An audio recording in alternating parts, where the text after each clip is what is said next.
In this interactive lab, this is part 2 of the Microsoft Sentinel lab simulation. We are going to connect data to Microsoft Sentinel using data connectors.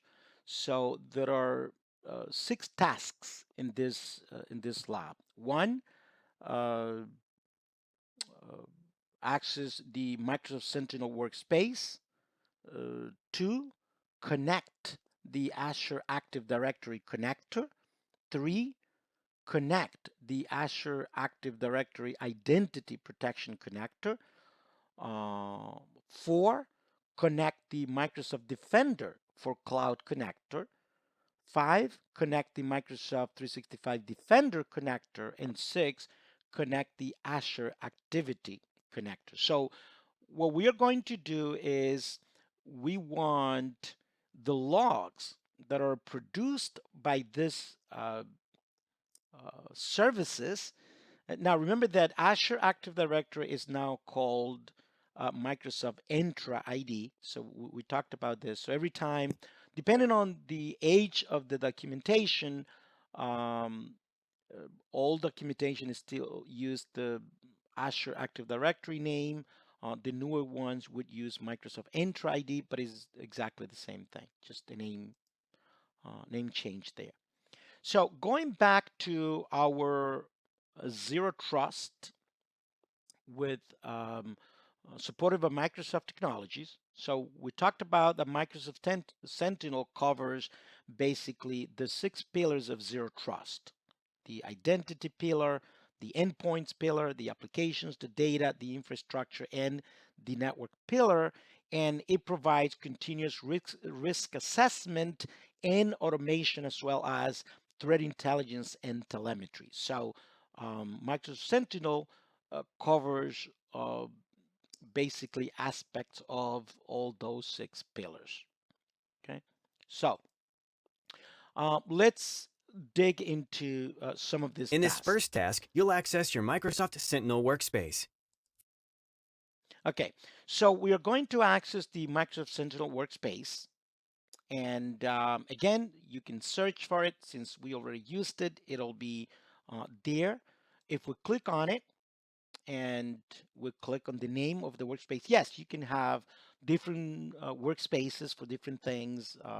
There are business cases to have different workspaces, but if you want to centralize things, the idea is that you have it in one workspace. But let's say, for example, that you have a company with 6 subscriptions, and you have a production subscription, you have a development subscription, and you have a uh, test and training subscription. You don't want to mix those things, so you may have 3 workspaces. Or I, for example, used to work in a company, and we have a GCC High tenant, which is a Microsoft, kind of like a very secure tenant for companies that are contractors of the federal government, the DoD. But we also had companies in Europe. Now, when you work in a high secure environment for the federal government, all the data needs to reside in the United States. And even the technicians that work on that data, they must be in the United States, and they must be citizens of the United States. So because we wanted to separate, not that we wanted to, we had to separate the log collections of those tenants. So we had a workspace in the United States for the GCC High environment, and then we had another workspace in Europe for the workspace of the commercial, the Microsoft commercial tenant. It's called the worldwide, which is what most people are familiar with. But anyway, so here we are in the overview. Still nothing much to see over here in the previous. So if you have not seen the previous tutorial, please do so, because we went over and we added a workspace to Microsoft Sentinel. It's one of the first things that you need to do when you start working with Microsoft Sentinel. So Basically, that was it. So that was the only thing that we needed to do in that task over there. Now, in this task, we are going to connect the Azure Active Directory connector or the Entra ID connector. So how do we do that? If we scroll, we have already been here in the configuration session, right? So we looked at the watch list and some of the settings and stuff. Now we are going to click on data connectors, and there are a lot of connectors. So as you can see over here, at the time of this recording, there were 126 connectors, right? Nothing is connected yet, okay? And you could also look at more. There's actually there's 126 connectors by default, but you could actually look into the marketplace in Azure, and there's a lot more in the content hub, as it's called. But so a lot of stuff here. Let's search, because what we are interested in is the Azure Active Directory. Here you have Azure Active Directory and Azure Active Directory Identity Protection, which we are going to be working with both. So we're going to click on this one, and then we need to click on Open the Connector page. And once we do this, let's scroll down. Okay, there is a number of things over here. So, um, so again, we are connecting Azure Active Directory logs to the Microsoft Sentinel. And here we can select the Entra ID directory log types that we want.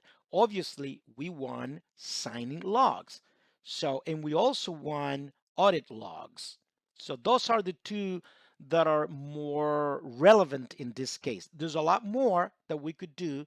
The non-interactive user sign in, the service principal sign in, the managed ID. As a matter of fact, all of these are really useful and important, and a company that is really in the real world, you may want to select all of this, right? Because all of these are related to cybersecurity. So if we scroll down, again, there's a lot more over here that are very relevant and that you should choose. But for the sake of this lab, and because this is a pre-recorded lab, right? So we're only going to choose those two. But and then we're going to click on Apply Changes, and basically that's it. So um, there's not much to this connector. It's really easy, but what this would allow is to gain insights into Azure Active Directory or Entra ID by connecting audit and signing logs to Microsoft Sentinel to gather insights around Azure Active Directory scenarios. You can learn about app usage, for example, conditional access policies that we have done several of those. And if you want to monitor those logs in Sentinel, this is the way that you would do it. You could also, have insights into legacy OAuth related details using your signing logs. You can get information on your self-service password reset or SSPR usage. We haven't talked about this yet, but this is another feature of Entra ID. Azure management, Active Directory management activities, like, for example, user, when somebody, create a user or delete a user, or modify a user, a group, a role, app management, etc. So there's tons of information that we can centralize by doing this. All right. So really, really cool stuff. And we could do the same thing here with the Entra ID directory identity protection, or Entra ID identity protection, right? And we could also look more if we wanted to. You could do filtering just to see whatever you want. Anyways, but cool stuff over there. Now, in this uh, next task, we are going to connect the Azure Active Directory identity protection, which we were just there, but so So we were just here. We could have just done it there, but again, this is a pre-recorded stuff. So the same thing. You open the page connector, and you connect this thing just like we did, and we could. So here it will tell you if it's connected. You could disconnect it. You could, um, um, you know, create incidents. This is recommended, right? Create incidents automatically from all alerts. So what that means is this is part of the automation that we have been talking about, right? So we can automatically then, uh, from all the alerts generated from disconnectors, we can create incidents. And this is another thing that is really useful that we could do. So basically, with intra ID protection or Azure Active Directory protection, uh, this provides a consolidated view uh, of at-risk users, risk events, and vulnerabilities with the ability to remediate risk immediately. Again, automation, and set policies to auto remediate future events.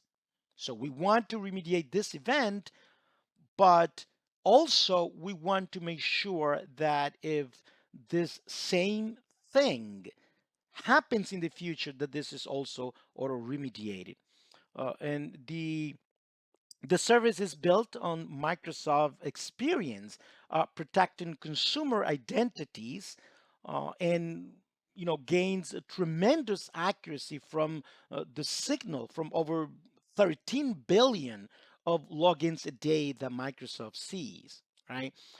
It integrates with Microsoft Active Directory identity protection alerts, with Microsoft Sentinel again to view dashboards, to create custom alerts, and improve investigation. That's the stuff that we're doing here. It's important to notice that a lot of these things, um, you need Active Directory Premium or P2.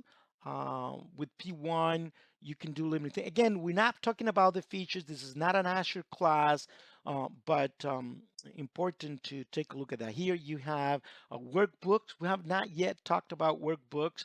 We'll cover that later, but queries, analytics, rules, templates, and that kind of stuff. So a lot of stuff can be done with Microsoft Sentinel data connectors. All right.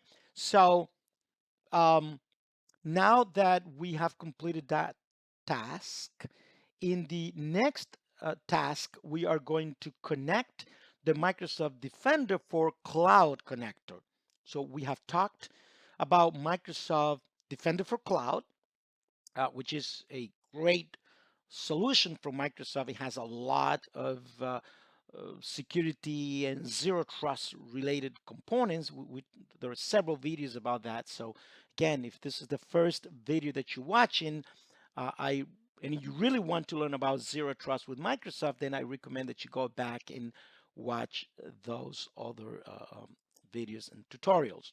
So let's now look for the Microsoft Defender for Cloud. And here you have the Microsoft Defender for Cloud and the Microsoft Defender for Cloud Apps. Two different things. I'm not going to talk about these things. I have talked about all of this in previous videos. So my recommendation is that you go back and watch those videos. But so let's click on this because this is what we want to connect. And the same thing, just open the connector and look at all the stuff that can be done over here. We want to configure this in this subscription. Remember that this is done at the subscription level.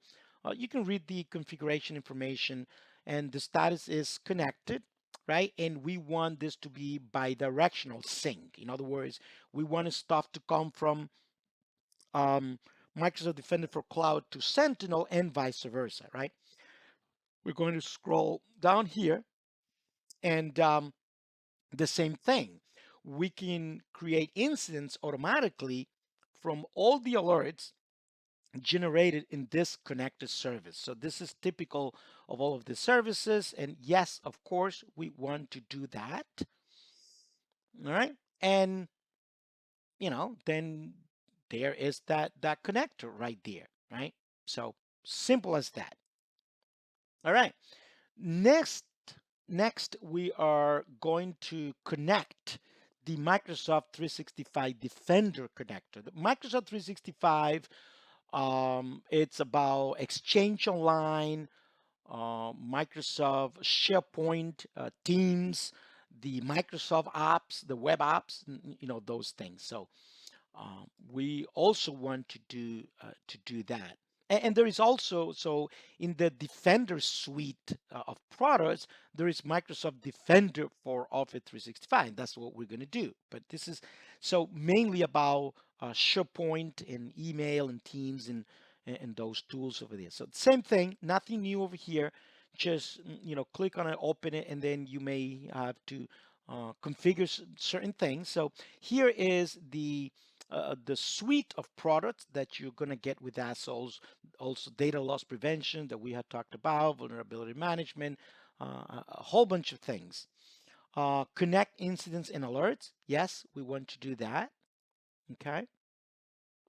And so we talked a little bit about UEBA. So you can use Microsoft Defender for identity to sync user entities from your on-premises Active Directory to Microsoft Sentinel. If you go to the UEBA configuration page and then mark the, but we're not going to get there, but this is another thing. So Microsoft Defender for Identity, it's another component in the identities family that you can use, or rather in the identities pillar of Zero Trust that you can use to improve your cybersecurity posture. You can scroll down here and all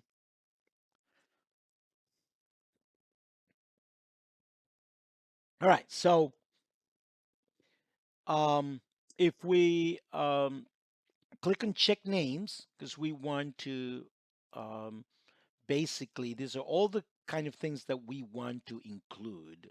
There's a lot of stuff depending on the service, because there are several services over here that we talked about, but I'm not going to go into details on all those things, but those are all the logs that we want to copy, or rather to ingest into Microsoft Sentinel. We click on that, and there you go. So simple stuff, right? And this is the kind of thing. So it creates 2 workbooks, 4 queries, 72 analytics rules templates that are available to work with this. All right. So that is the Microsoft 365 Defender connector. The last task that we are going to form here is the connect the Azure activity connector. So um, anything that happens in any resource in Access, and again, resources could be a VM, a workspace, it could be a resource group, it could be a subscription, whatever.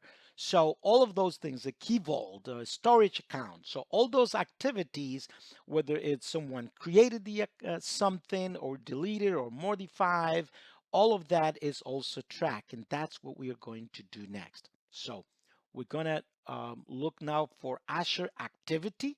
There is a connector for that, and we are going to do the same thing. Okay.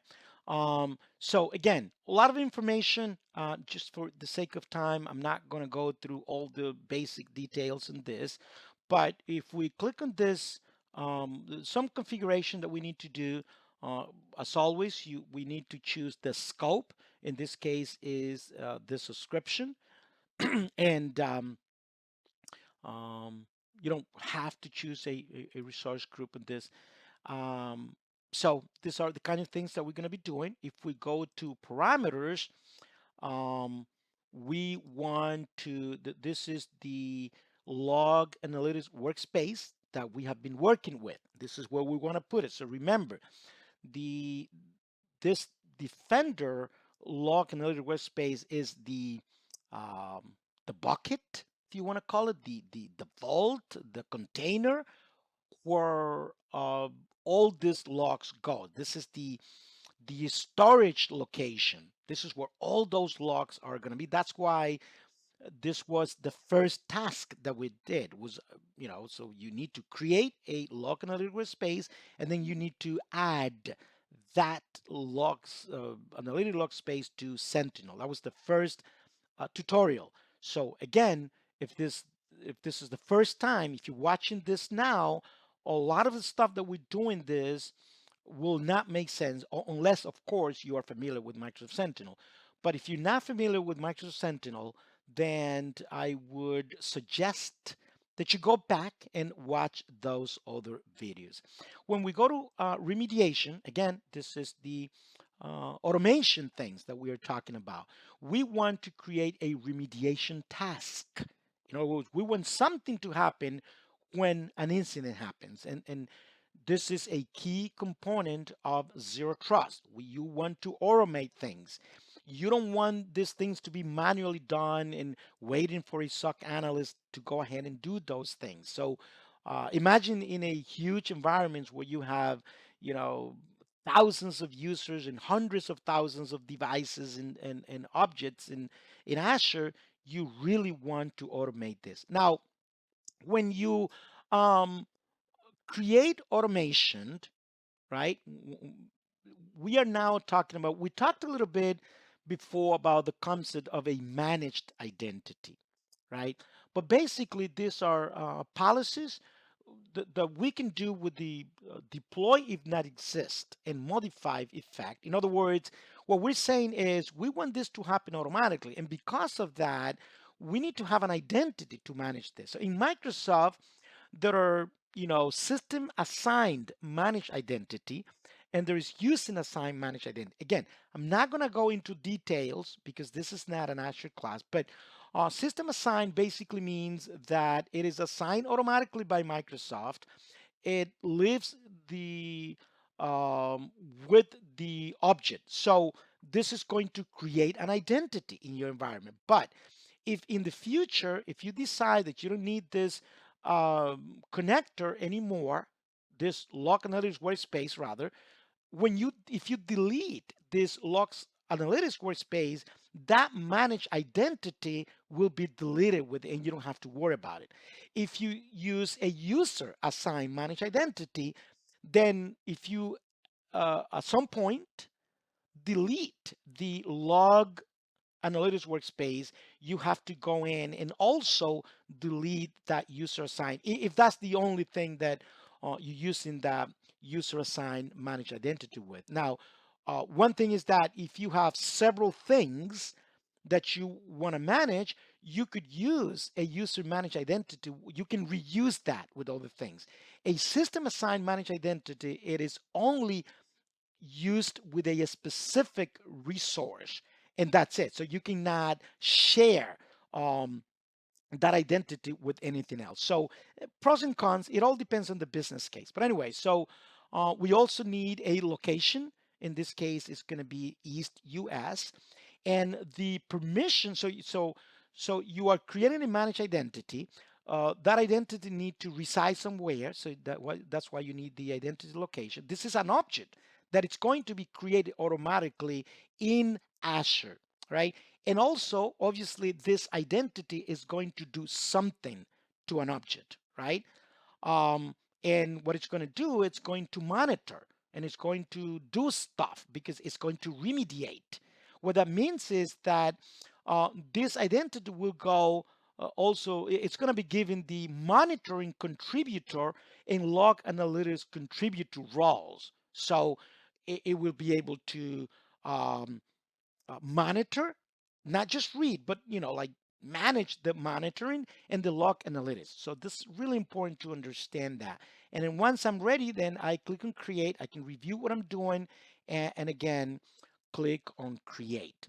And that's what needs to be done here in order to configure that. I know that a lot of these things do not make sense to some of you. Maybe you don't know Azure. I would encourage that you go. Microsoft has a lot of free resources. Microsoft Learn stuff for free. creating a career on Microsoft, it's a university, basically. You could create a career. You don't even need to have a college degree to have a prosperous career and make decent amount of money, a lot of money, if you become an expert in the cloud with Microsoft Azure and cybersecurity and all these things. So, um, really cool stuff there that you can do. Anyway, so now, so we see that we have out of the 126, we have 7 connected connectors, right? That we have worked with, and then in the future, then this is what it will provide. All that data, all those connectors will provide data to Microsoft Sentinel. And with that, with conclude this interactive lab simulation, um, connecting data to Microsoft Sentinel using data connectors. So thank you for watching. As always, if you find this content useful, please like my channel, subscribe to it so that you are informed when new content is available. I promise you that I will always try to do my best to make these videos better. If you have any comment, any suggestions, please let me know in the comment section. Thank you, and I hope that you continue with me in this journey about using Microsoft solutions to support your zero trust journey.